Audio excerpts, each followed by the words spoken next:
Hello, Mark. I'm Hank from junior class, and my student number is uh, number 31. And today I'm going to read the article called "The Birth of Wikipedia" from Jimmy Wells. And here we go. Charles Van Doren, who was later a senior editor of Britannica, said the ideal encyclopedia should be radical. It should stop being safe. But if you know anything about the history of Britannica since 1962, it was anything but radical. Still a very completely safe, stodgy type of encyclopedia. Wikipedia, on the other hand, begins with a very radical idea, and that's for all of us to imagine a world in which every single person on the planet is given free access to the sum of all human knowledge. And that's what we are doing. So Wikipedia, you just saw the little demonstration of it. It's a freely licensed encyclopedia. It's written by thousands of volunteers all over the world in many languages. It's written using wiki software, which is the type of software he just demonstrated. So anyone can quick edit it and save, and it goes live on the internet immediately. And everything about Wikipedia is managed by virtually an all-volunteer staff. So when Yokai is talking about new methods of organization, he's exactly describing Wikipedia. And what I'm going to do today is tell you a little bit more about how it really works on the inside. So Wikipedia is owned by the Wikipedia Foundation, which I founded, a non-profit organization, and our goal on the core aim of the Wikipedia Foundation is to get a free encyclopedia to every single person on the planet. And so if you think about what that means, it means a lot more than just building a cool website. We are really interested in all the issues of the digital divide, poverty worldwide, empowering people everywhere to have the information that they need to make good decisions. And so we are going to have to do a lot of work that goes beyond just the internet. And so that's a big part of why we've chosen the free licensing model, because that empowers local entrepreneurs or anyone who wants to. They can take our content and do anything they like with it. You can copy it, redistribute it, and you can do it commercially or non-commercially. So there's a lot of opportunities that are going to rise around Wikipedia all over the world. We are funded by donations from the public, and one of the more interesting things about that is how little money it actually takes to run Wikipedia. So Yokai showed you the graph of what the cost of printing press was, and I'm going to tell you what the cost of Wikipedia is. But first I'll show you how big it is. So we've got over 600,000 articles in English. We've got 2 million total articles across many different languages. The biggest languages are German, Japanese, French.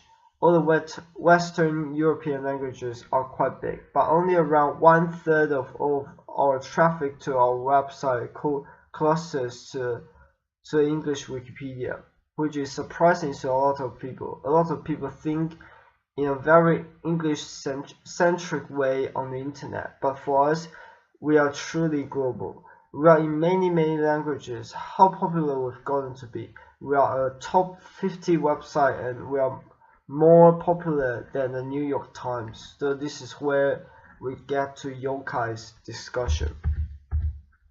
This shows the growth of Wikipedia.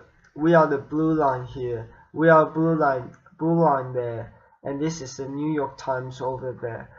And what's interesting about this is the New York Times website is a huge, enormous corporate operation, which with I have no idea how many hundreds of employees, we have exactly one employee, and that employee is our lead software developer, and he's only been our employee since January 2005.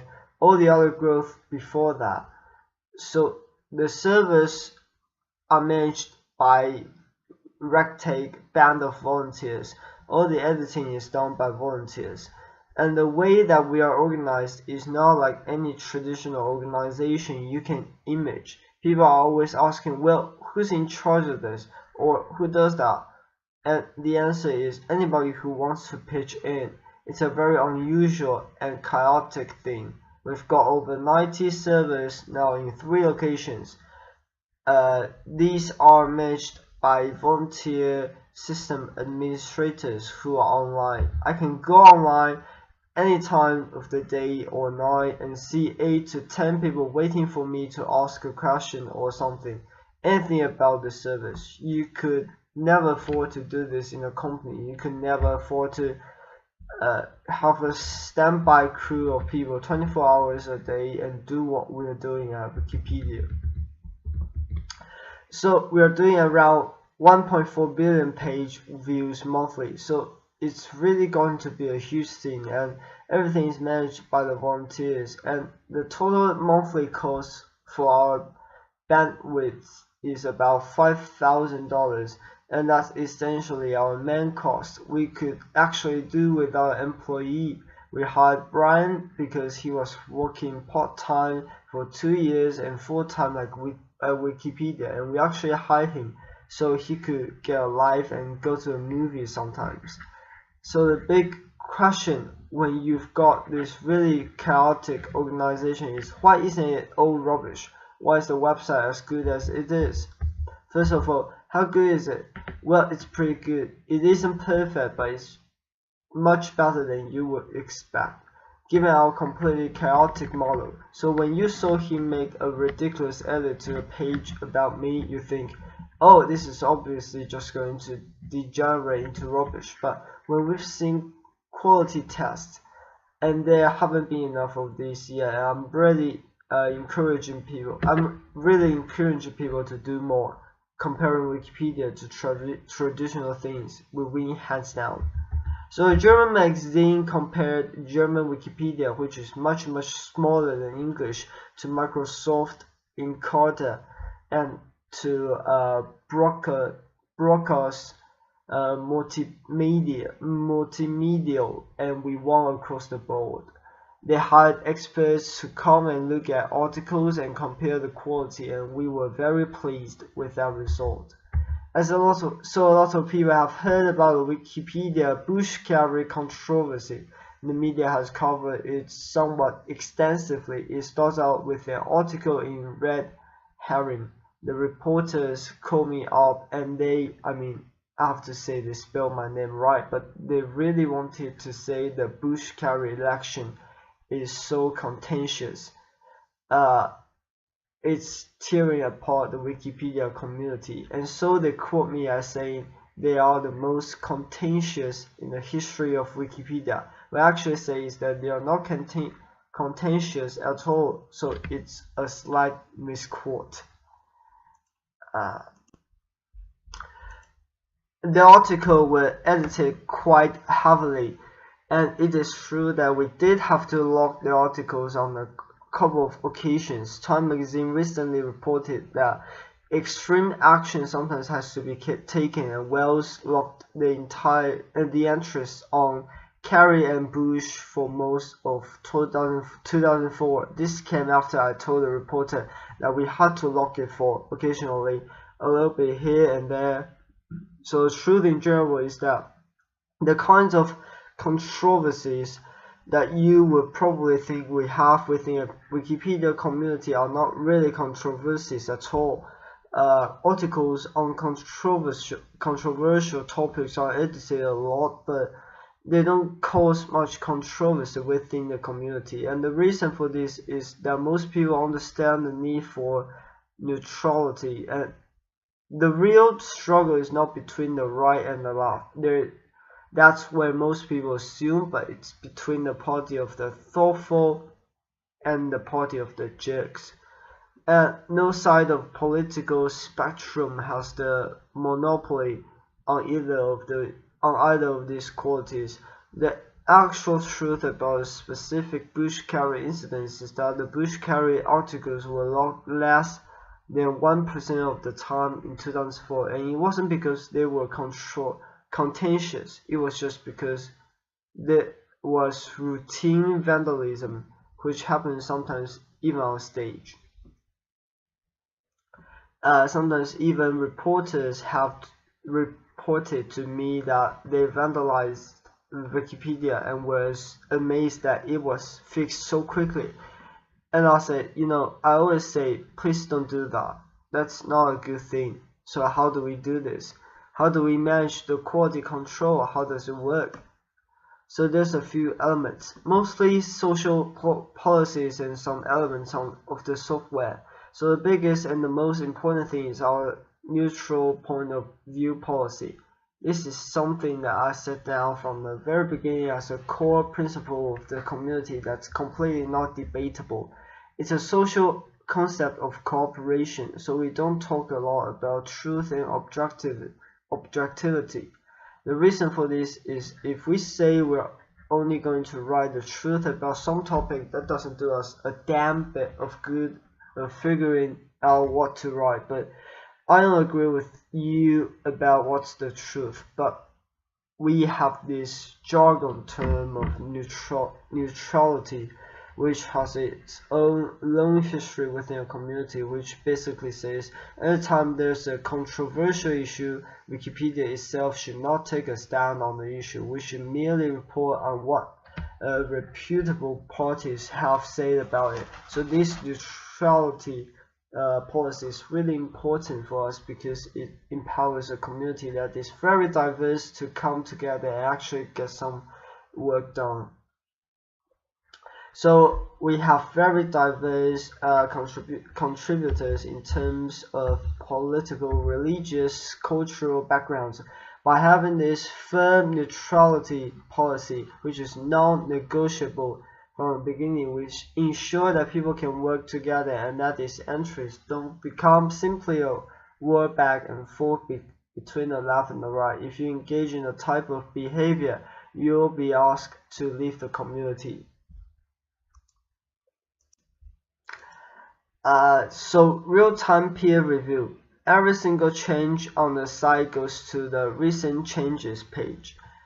So as soon as he made his change, it went to the recent changes page. That recent changes page was also fed into the IRC channel, which is an internet chat channel that people are monitoring with various software tools, as people can get RSS feeds. They can get email notifications of changes, and then users can set up their own personal watch list. So my page is on quite a few volunteers' watch list because it is sometimes vandalized. And therefore, what happens is someone will notice the change very quickly, and then they'll just simply revert the change. There's a new pages feed. For example, so you can go to a certain page of Wikipedia and see every new page as it's created. That is really important because a lot of new pages are just garbage that has to be deleted. SDF, ASDF.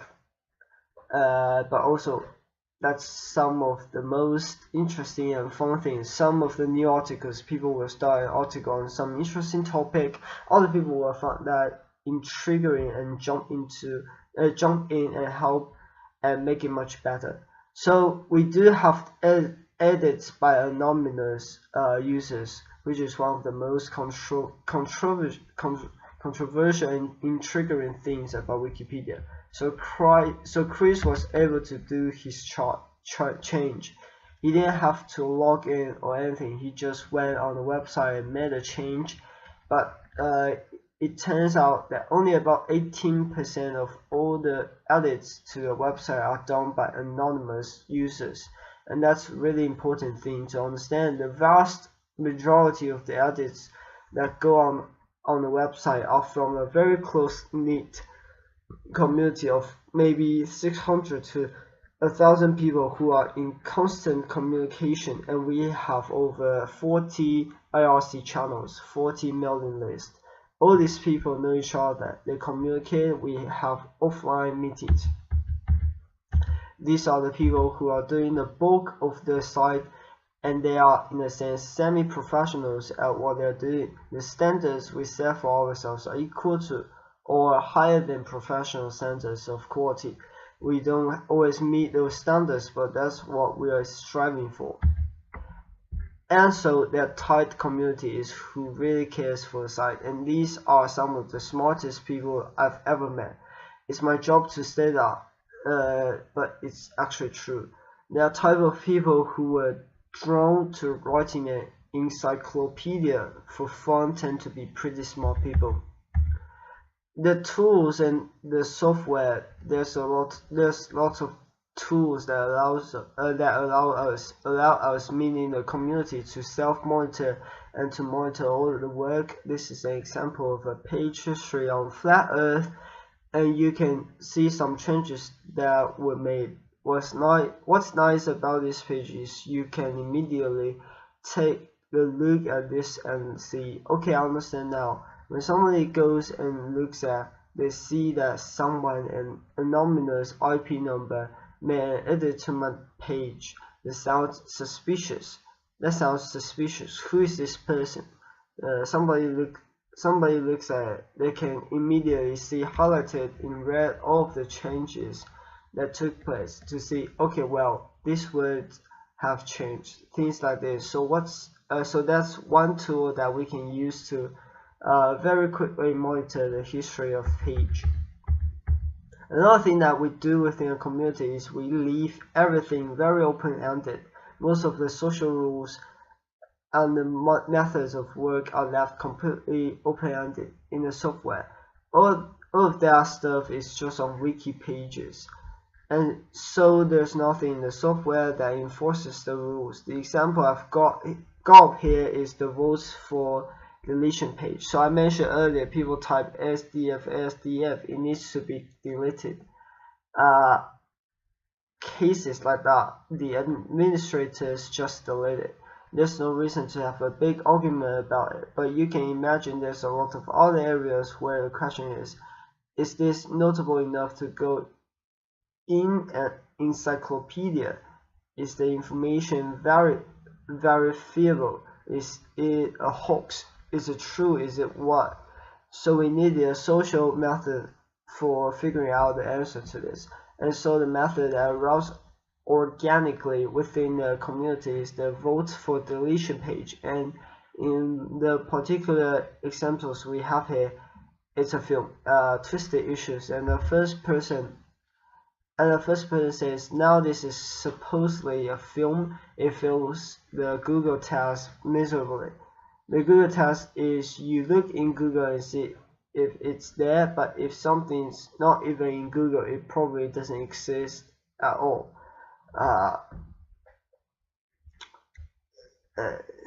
It probably doesn't exist at all. It's not a perfect rule, but it's a nice starting point for quick research. So somebody says, delete it, please delete it, it's not notable. And then somebody says, wait, I found it in a book.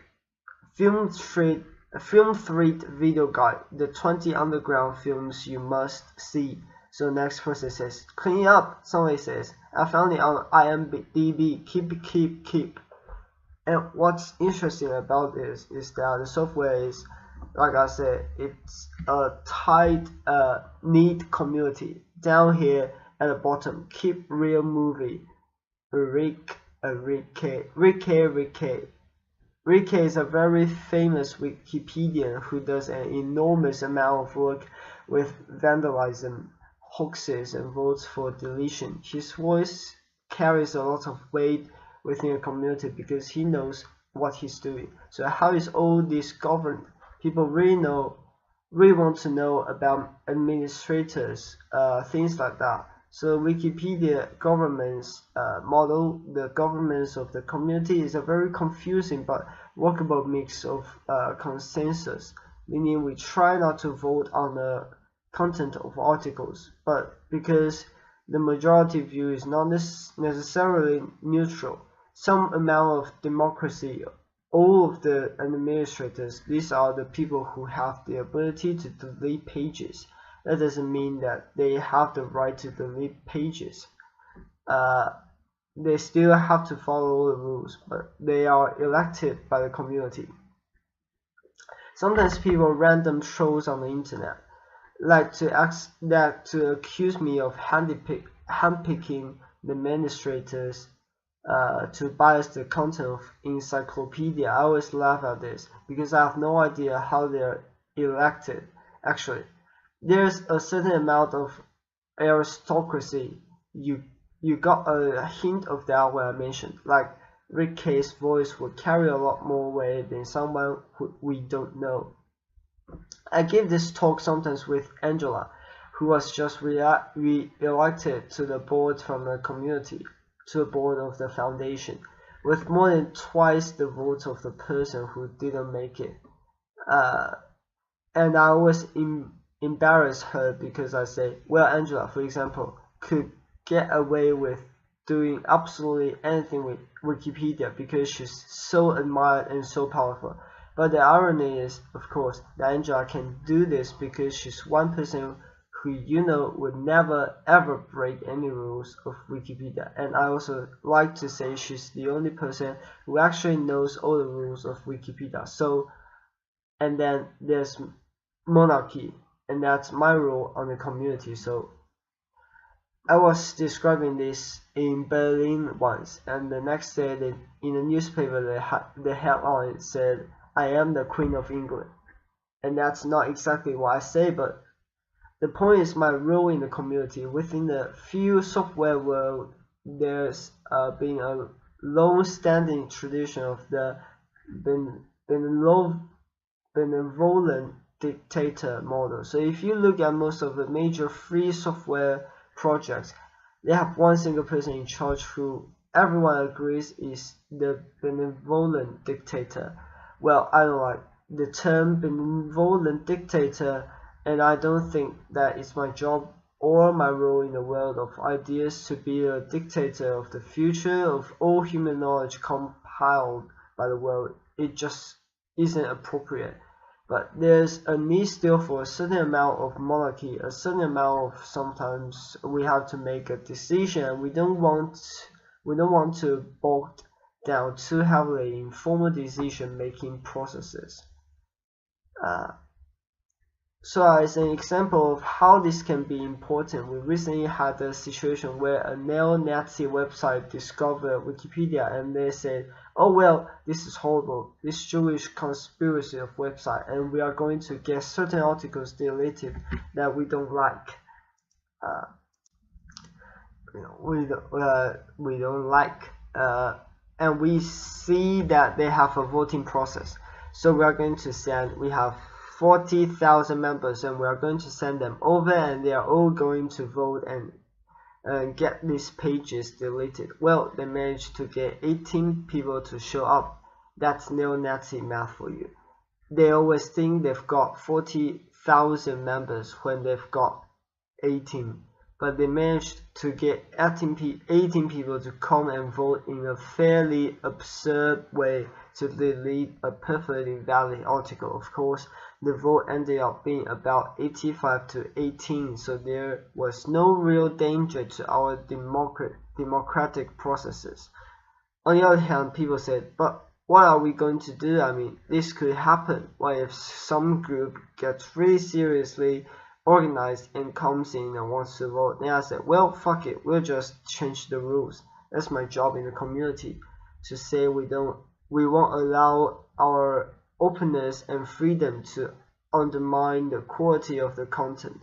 And so as long as people trust me in my role, and that's a valid place for me. Of course, because of the free licensing, if I do a bad job, the volunteers are more than happy to take and leave. I can't tell anyone what to do. So the final point here is that to understand how Wikipedia works, it's important to understand that our wiki model is the way we work, but we are not fanatically web anarchists. In fact, we are very flexible about the social methodology because ultimately the passion of the community is the quality of the work, not necessarily for the process that we use to generate it. Thank you. Ben Saunders. Yeah, hi, Ben Saunders, Jimmy. You mentioned impartiality being a key to Wikipedia's success. It strikes me that much of the textbooks that are used to educate our children are inherently biased. Have you found Wikipedia being used by teachers, and how do you see Wikipedia changing education? Jimmy Wells. Yeah, so a lot of teachers are beginning to use Wikipedia. There's a media storyline about Wikipedia, which I think is false. It builds on a storyline of bloggers versus newspapers. And the storyline is there's this crazy thing, Wikipedia, but academics hate it and teachers hate it. And that turns out to not be true. The last time I got an email from a journalist saying, "Why do academics hate Wikipedia?" I sent it from my Harvard email address because I was recently appointed a fellow there. And I said, well, they don't all hate it. But I think there's going to be huge impacts, and we actually have a project that I'm personally really excited about, which is the Wikibooks project, which is an effort to create textbooks in all languages, and that's a much bigger project. It's going to take 20 years or so to come to fruition. But part of that is to fulfill our mission of giving an encyclopedia to every single person on the planet. We don't mean we're going to spam them with LL styles, CDs. We mean we are going to give them a tool that they can use. And for a lot of people in the world, if I give you an encyclopedia that's written at the university level, it doesn't do you any good without a whole host of literacy materials to build you up to the point where you can actually use it. The Wikibooks project is an effort to do that, and I think that we're going to see it may not even come from us. There's all kinds of innovation going on, but freely licensed textbooks are the next big thing in education. And last thing, I have to apologize for my voice because I recently just got a cold, quite serious, but I think I'll be fine very soon. And that's all of the article. Thank you, Mark.